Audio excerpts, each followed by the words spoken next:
Drew, thank you. And during these tough times, we've seen so many communities banding together, helping each other out. And the Red Cross, meanwhile, is also setting up a shelter for evacuees at the fairgrounds in Salem. But an act of kindness outside of the organization has captured the hearts of organizers.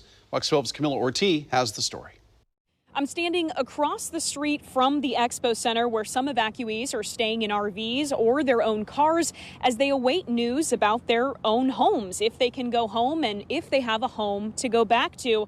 It's here that we met Chuck and Lee. I got out with my dog and my birds and Chuck. Catching up with friends like nothing is the matter. Yeah. Thing is, Lee Borgia and her pals from Mill City are only sitting in this trailer because they've all been evacuated from their homes because of the wildfires. And this trailer doesn't belong to any of them. We came here because this was the only place to stay. We had nowhere else to go. Lee, her husband Chuck, their dog Lola, and 2 birds were prepared to live in their van in the Salem Fairgrounds parking lot until they were cleared to return to their home in Gates. Very cramped for me. I have, I do have a bit of a heart problem. Of course, I'm supposed to have my legs elevated. She told me they slept there several nights until a Salem couple asked Red Cross volunteers last week if there was anybody they could help.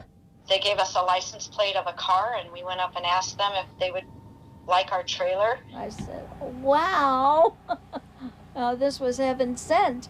And that's what I call them, the couple from heaven. Lisa and Joe WALDNER, who didn't want to appear on camera, moved the couple and their animals in and made sure they had everything they needed. Plus, I've received a Kindle. I've never, ever seen one in my life. I'm thinking, hey, I died and went to heaven. The story capturing the attention of Red Cross volunteers across the street. He went and he bought a generator for them because there's no hookups over there.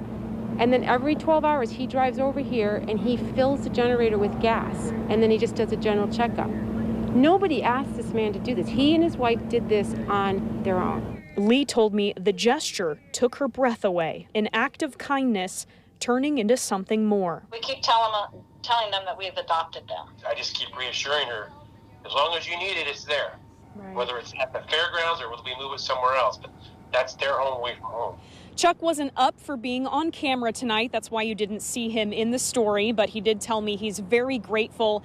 Lee says a sheriff's deputy told them they might have to hang out here for another 4 to 6 days until they can go back home to Gates. Reporting in Salem, CAMILA ORTI, Fox 12 Oregon.